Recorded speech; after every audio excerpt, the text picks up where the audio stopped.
Here we go for another great matchup on our stream board here. Going to be our first look at Team 1 today.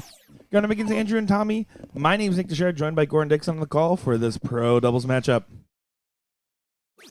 Yeah, this one should be a good one. Got, I think you called him the standout player. How did you describe Jolie? Yeah, Joey Lee was the standout player. I think him and Cody Hampstead or Hamster, Cody Hamster. They were the standout players. I think just from the merit of their performances that we saw. Chemical Shots, thank you for tuning in. You can comment about not liking Soft Tip all you want. You're still watching, and we appreciate the views, my friend. Thank you for watching along. You're being monetized, hater. I don't think there's much hate. Listen, we're a Soft Tip tour. We travel around the world, and we just have our likes of trying to promote a professional darts tour in North America. We also, USA Darts, work on other tours and the traditional darts, if you will, but this is actually the Arachnid Pro Tour. They make the dartboards and run the tour as well.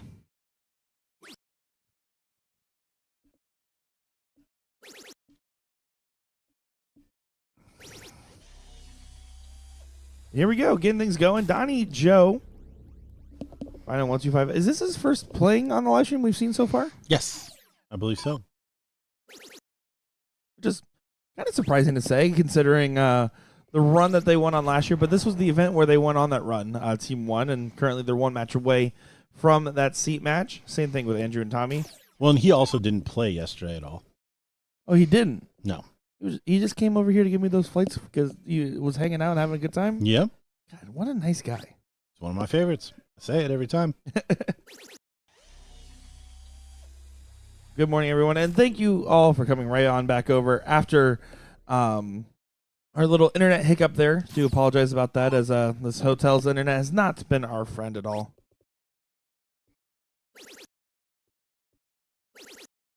Chemical Shot saying, "Oh, no hate at all. Darts is darts, but I just don't get why over here we buy those boards for kids instead for safety." I think that you just have to kind of give it a shot. As Jack Wagon pointed out, there's different distance, different amount of holes, everything else.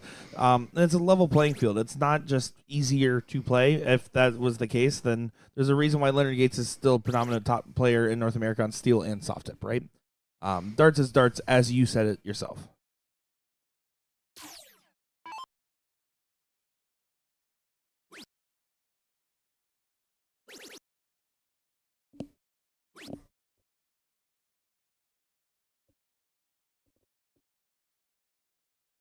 We will continue to fight along here in our bracket to see who plays Shazam in that seat match. Raymond and Brandon currently on the bottom side of the bracket. I believe they just finished their match against Q-Soul Baby. I believe they bested them in that match, but with that internet flicker, we're not 100% sure of the current match states that are going on out there.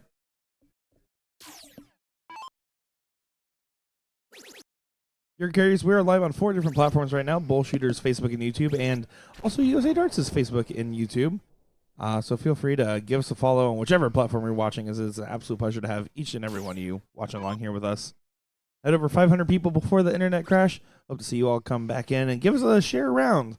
These players deserve it, especially because we're about to get to that seat match here in just a moment's time in this Pro Doubles 01 bracket. Yes, and if you want to come play with us, we've got 4 tour stops before the Super Bowl in Chicago. Here in a couple weeks, we'll be in Columbus, Ohio, at the Marriott just outside of the airport. So if you're traveling in, you don't even have to rent a car. You can basically walk. Don't walk. But it's super close. And a week after that, we'll be in Pittsburgh for the largest, or usually top 2. Largest. I know Florida competes. It's the largest, I'm pretty sure. Fair I think it's a safe title. Florida's a big stop for the record, as Joey Lee Harder hits a 180 to leave 28, by the way. Yeah, great shot there. And then we'll be in San Antonio, so back to Texas, March 21st to the 23rd. Those days. And then we keep talking about the BullShooter Streets. And the BullShooter streets say that we're going to be in Omaha, Nebraska. Omaha, Omaha. As Donnie Joe does a good job getting nice and low there, but 35 is the target line. If T-Bone can get to 35 or less, the freeze is on, and Harder will not get the look at 28. Needs 2 troubles now and can't freeze.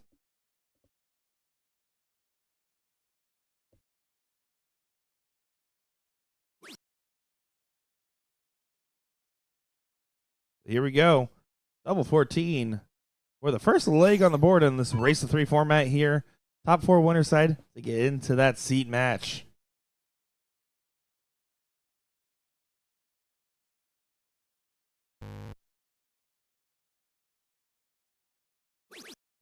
And gets it done there. Team 1 currently up 1. After getting that 1. Nope, lost it. So this is the semifinal on the winner's side in the pro doubles bracket. The winner of this will take on the winner of Shazam. That match we just covered, so we'll cover. They'll play the Shazam. That just hasn't updated yet. Oh, gotcha. I would have figured that out when I looked at the next name. Yep. So Shazam just beat Eclipse of the Palm in the other semifinal. So winner here will take on Leonard and Donnie Ram.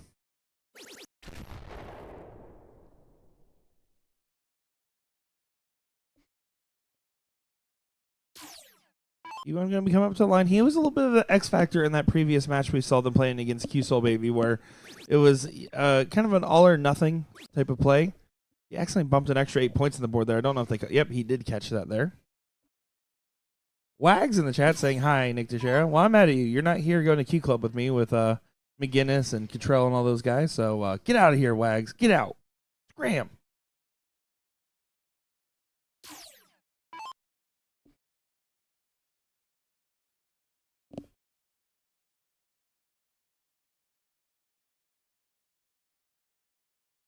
Opening shot here in the second leg for Jolie. Jolie finds 60 or 72. I got distracted with my singing there. Yeah, I completely blew you it. wanted it to be there, and it wasn't. It usually isn't. So, just out of curiosity, which version of that song were you singing? The correct one? No, who's the artist that you know that song from? Stevie Nicks. Okay. No, not Stevie Nicks. Dolly Parton. Okay, there Sorry. we go. All right. I'm sorry. I don't wasn't know why I said familiar with Nicks. Stevie Nicks, so I was like, okay, I was about to Google that. No, you're about to fact check me. No, absolutely. I complete Sunday brain fart there. Dolly Parton. The other one I like. Also, Braswell asking if we're going to Chili's in San Antonio. No, but I'll go get dinner with you. We're just not going to Chili's again. No more Chili's. Only wants to eat chicken fingers, anyways.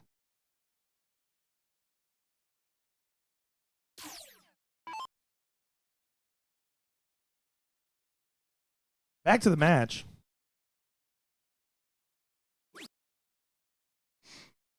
He's a big triple. And he finds it. Andrew stepping up here. Played pretty darn solid last time we saw him on the stream. Yeah, like I said, in New Orleans, I was thoroughly impressed with the form he had. And when he's firing on all cylinders, he's definitely a tough competitor. Yeah, it does one less than having his score there. Down to a finish. Donnie going to need a couple of troubles himself to get down there, and he's already got him. Stay straight. Oh, he does even better. 180. Rips him out of the board. Down to 114. Trying to win this one against the darts. Well, I think Andrew and Tommy won a scrappy match in that 3-2 affair against Q-Soul Baby. I don't think Team 1's in the mood to give a scrappy performance here. Yeah, no, I think they definitely are going to have to raise their game, but thus far they have. Strangely enough, Jolie's the bottom man on the board right now.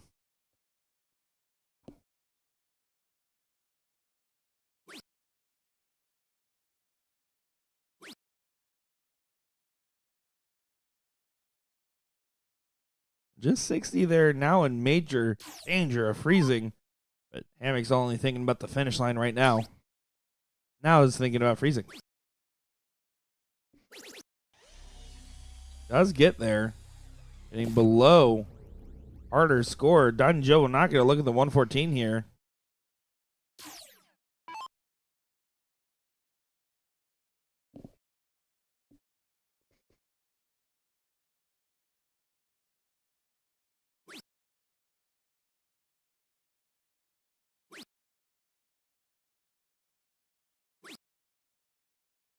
Just gets 60 points chipped away there. But again, with harder not on a finish, kind of inconsequential what Donnie Joe hit in that given turn there.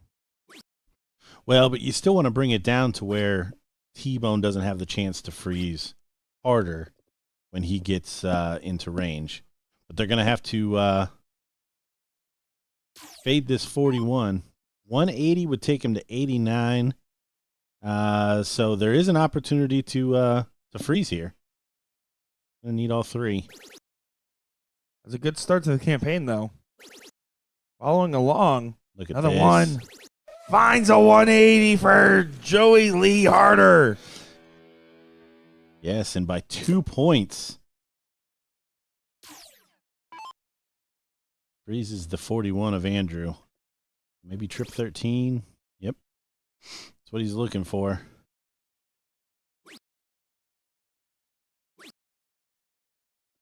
Brings it on all the way down there. Now 54 will be an opportunity for Donnie Joe.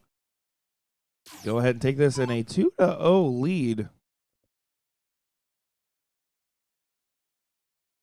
Donnie had a really good leg.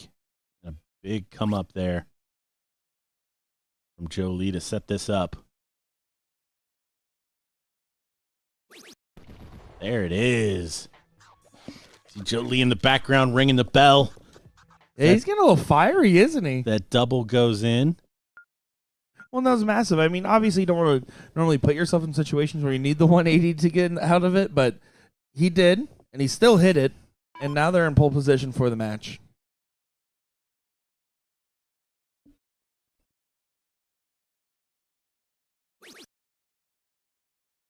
Yeah, Donnie Joe, a veteran operator. He came back here and spoke with us yesterday for a second, and he said, "What is this, the 39th one? I bet I've played 34 or 35 of them." And that's quite the CV right there. You know, we talk about like all these up and coming talents, the Bo Greaves, the Luke Littlers, and everything else, but there's a certain level of just natural talent, but versus long term experience. That plays a factor, and someone like Donnie Joe, that's what makes him so steady in every single tournament. There's not much that phases a man that's seen 34 of these.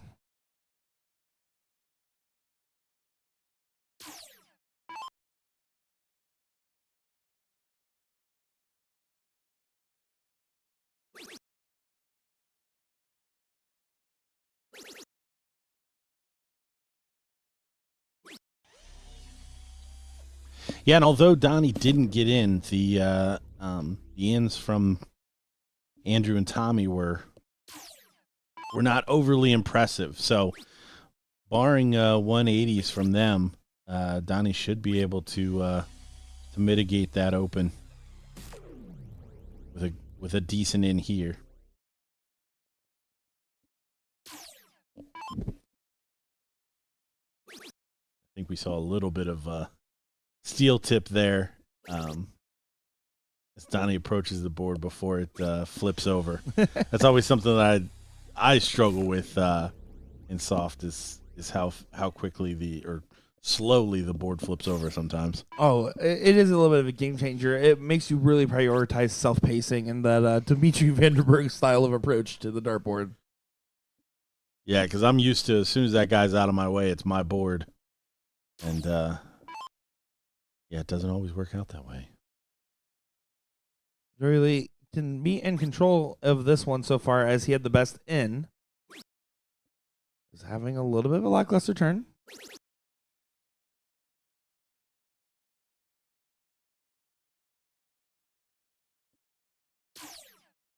So Andrew going to continue to check away here now.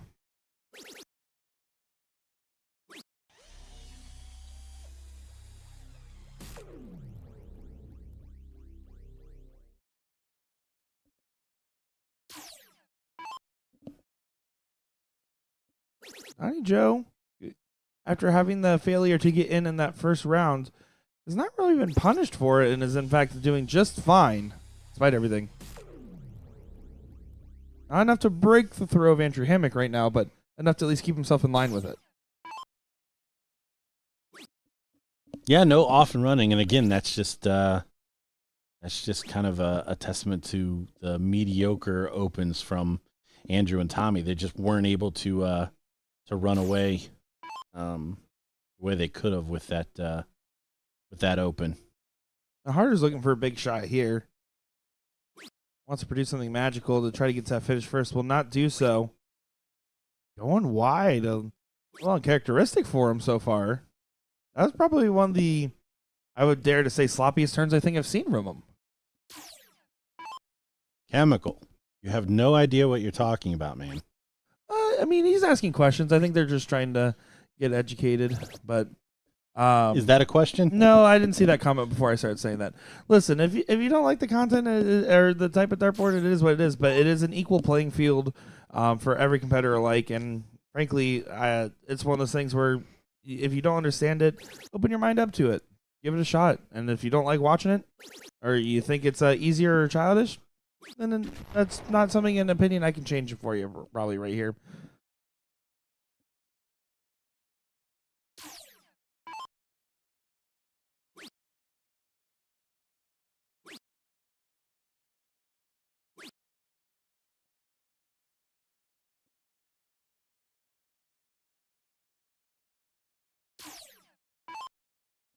Harder here. Going to try to set up a finish as well to follow in Donnie Joe's shoes as they are currently out and running so far. Gets to a finish with the nice 140. Andrew in a lot of trouble here. Even if he does leave a finish, T-Bone being well behind. There's a freeze absolutely already in play and could continue to be in play. As you can see, Andrew just opts to go ahead and run on down the middle.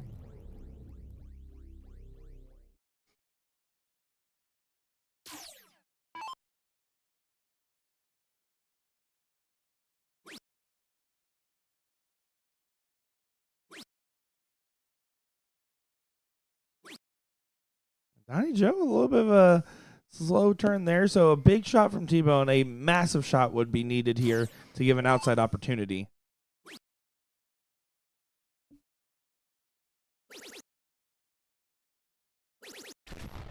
Well, he's at least made Jolie throw his darts. 86 and lower is what Jolie will be looking to get to freeze the 35. And barring a bust, which is not even possible, that's probably why you did it that way. The 35 not in play. So Donnie Joe will get a whack at the 52 to take this one home 3-0.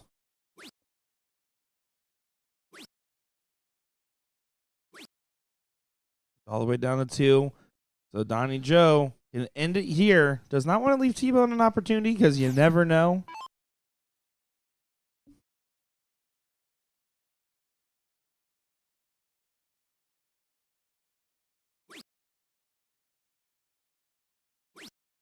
On the wire over to the double 10 for the match. Doesn't go. This is your outside opportunity.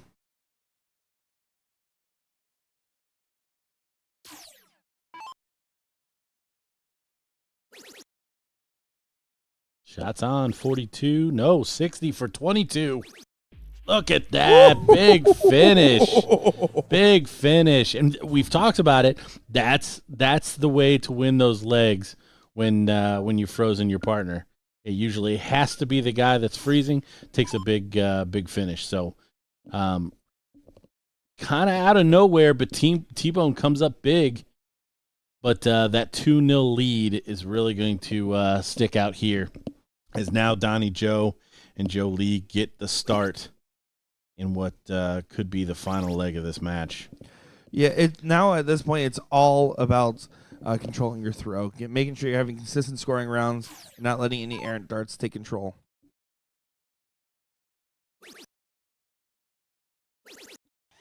Yeah, love to see it. And maybe that'll give T-Bone a little bit of confidence.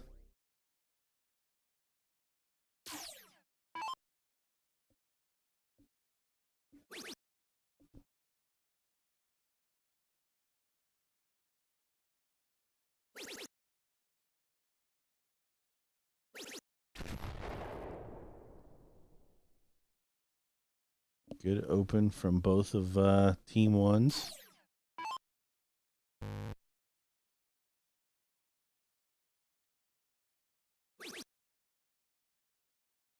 T-Bone, job done. Off and running.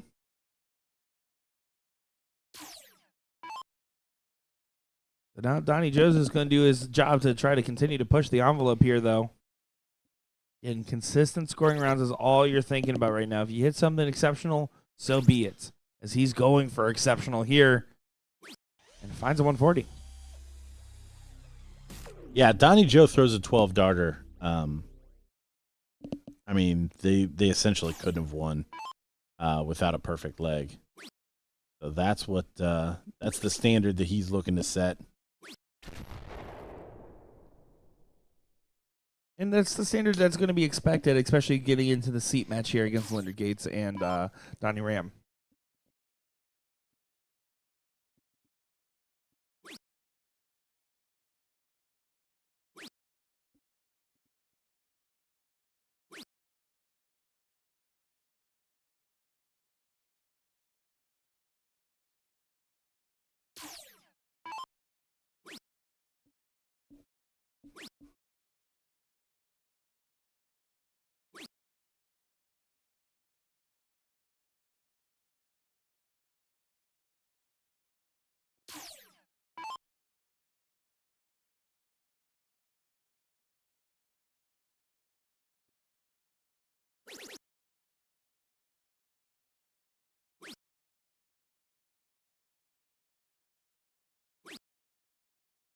And Joe does not leave a finish, though, kind of going a little off the rails there with just a 43 on the turn, leaving Hammock an outside opportunity now. And I say outside because of the fact that T-Bone's having a little bit of struggles in this leg. We've seen freezes, but we've also seen him take those clutch shots out.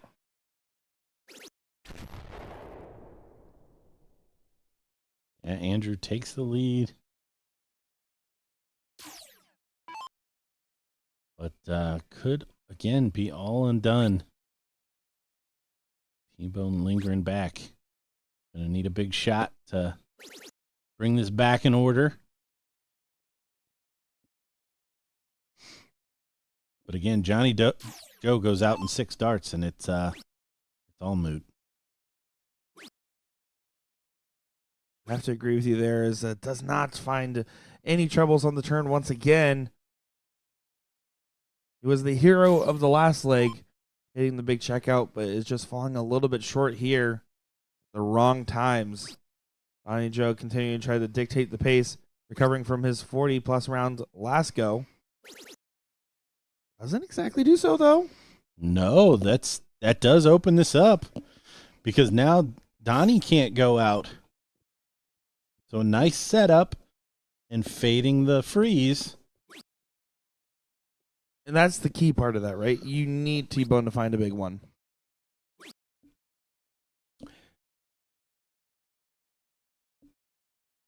Hammock not going to be happy with that turn either, though, finding some breakfast, leaving the 152.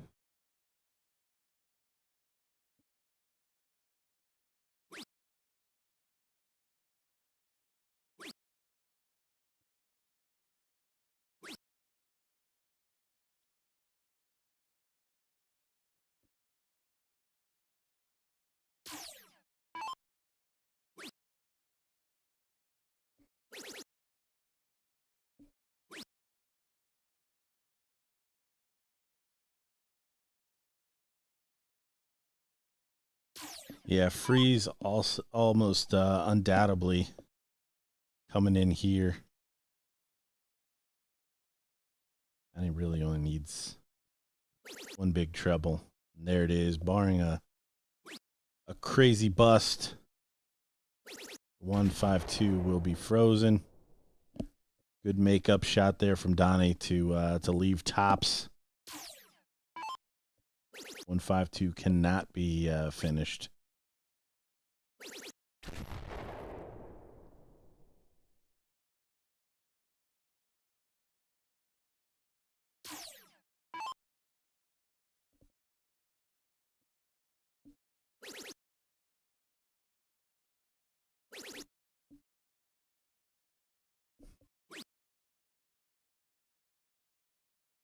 And T-Bone just well behind here.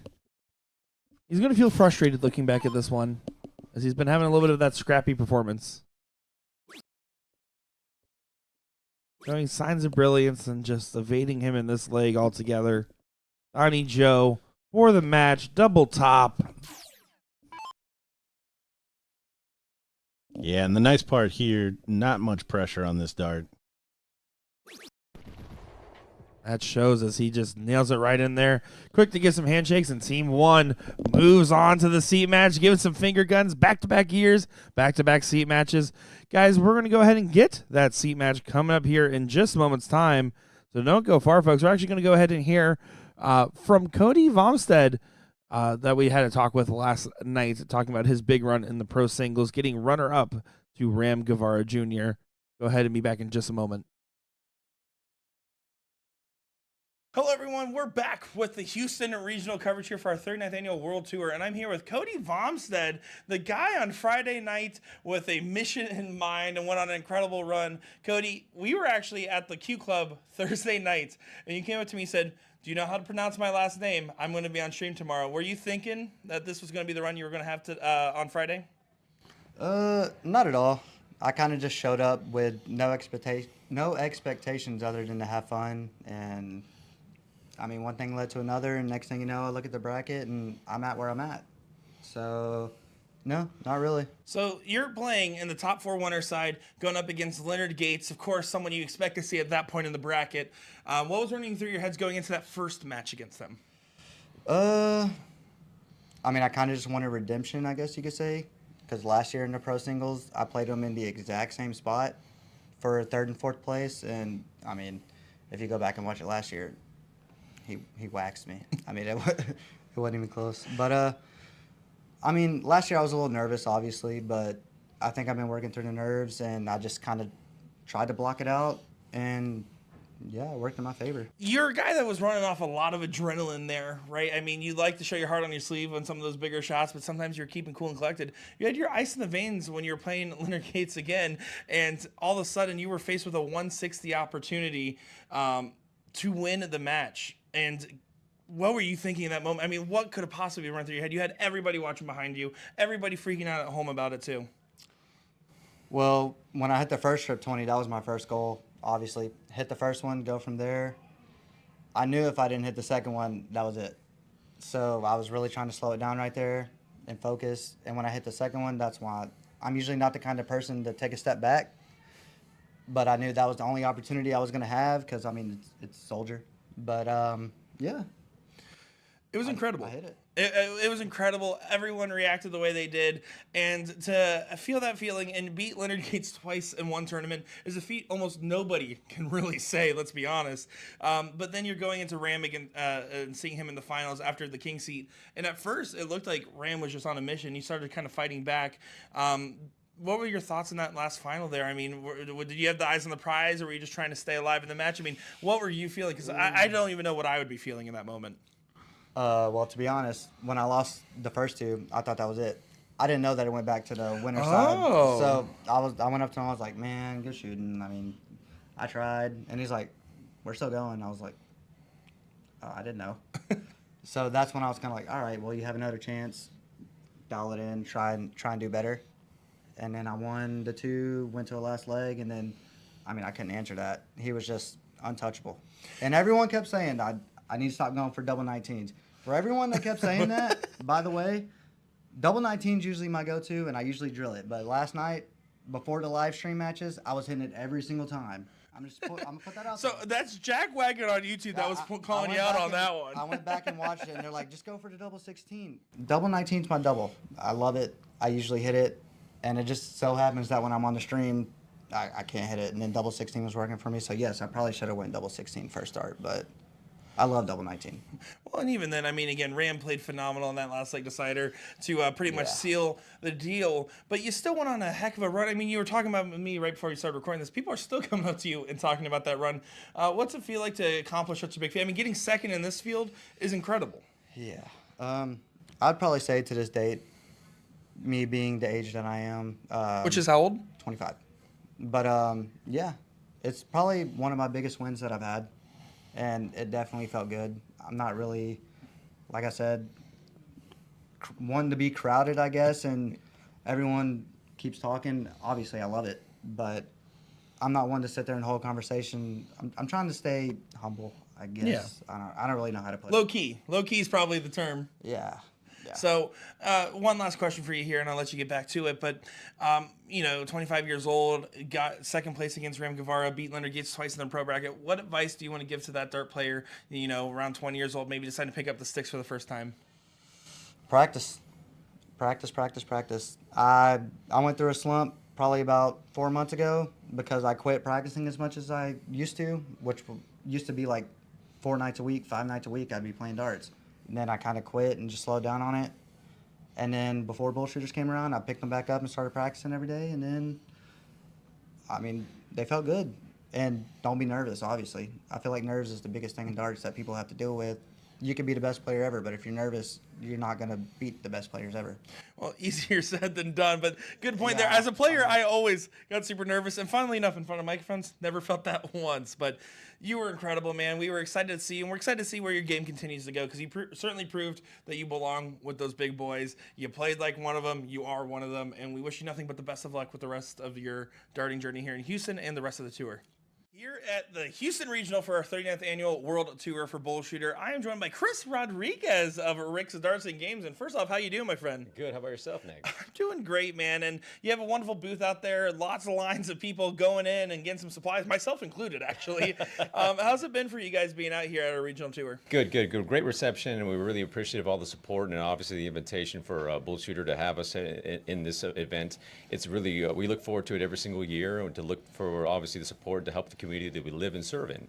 So yeah, it's been pretty great this weekend. Yeah, and I mean, I see a lot of happy people out there, and you and Dallas are doing great alongside with your wife, helping you out in the booth as well. I mean, what's it like being able to take someone that might be going to their first tournament and getting some dart supplies for the first time and kind of guiding them through that experience? Well, that's a great question, and that's really what we specialize in. And Rick's Darts and Games has been in business since 1974. And the mantra at our store is that you come in and try out as many darts as you can. You break open the package. You want to affix every flight, shaft, everything. You want to go try it. In a room full of 60 boards, it's pretty easy for somebody to go do and kind of affix their own product and go and try it out and make sure that they really buy the product that they want to play with. They do that at our store as well too. So to do it in this scale is awesome, and an awesome opportunity to be able to do it. And yeah, and it's really cool to be able to watch all these different players walking around wearing the Rick's Darts and Games logos on their shirts and stuff like that. What's it like seeing some of the players that you've helped service in the past end up going and winning some events here? Well, first of all, it's a blessing, and we couldn't do it with obviously Rick and Loretta Osgood for trailblazing the path for us to be here. They started the business in 1974, and we're just appreciative of the opportunity to carry that baton on. Well, you guys have been doing great with that, and lots of different supplies in there. I actually picked myself up